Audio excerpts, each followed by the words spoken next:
అందరికీ నమస్కారం. జై కాంగ్రెస్.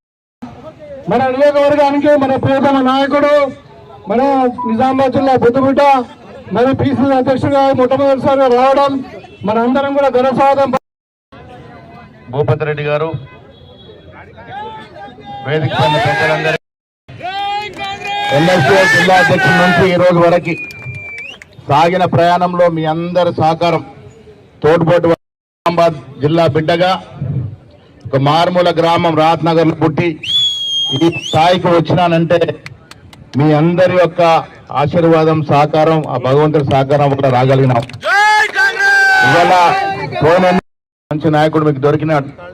రానున్న రోజుల్లో కూడా నేను పిసిసి అధ్యక్షుడిగా ఈ జిల్లా నుంచి ప్రాతినిధ్యం వహిస్తున్నా కాబట్టి రేపు జరగబోయే sarpanch, MPTC, ZPTC, MPP, ZPP ఎన్నికల్లో, సహకార సంఘ ఎన్నికల్లో అన్నిట్లో కూడా మాకు పదవులు వచ్చినప్పుడు మీకు పదవులు రావాల్సిన సమయం ఆసన్నమే.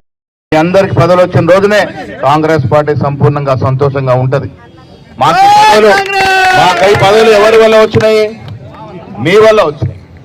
మీరుంటేనే పార్టీయే శాశ్వతం. అధికారం వస్తుంది పోతుంది, వస్తుంది పోతుంది, మళ్ళీ వస్తుంది. కానీ పార్టీ శాశ్వతం. పార్టీ శాశ్వతంగా ఉండాలంటే మీరందరూ గట్టిగా ఉండాలి. మీ వల్లే మేమున్నామని గట్టిగా చెప్పే వ్యక్తులు నేను మొదటివాడిగా, మీ జిల్లా వాడిగా మీకు ధన్యవాదాలు తెలియజేస్తా ఉన్నాను. 6-7 మంత్రులు వచ్చాడు, ఎదురు చూస్తా ఉన్నారు. మనం అందరూ అక్కడ పోవాలి. వారు చెప్పే మాట కూడా వినాలి. కాబట్టి మీ అందరినీ కూడా కలెక్టరేట్ రావాల్సిందిగా కోరుకుంటూ సెలవు తీసుకుంటా ఉన్నాను.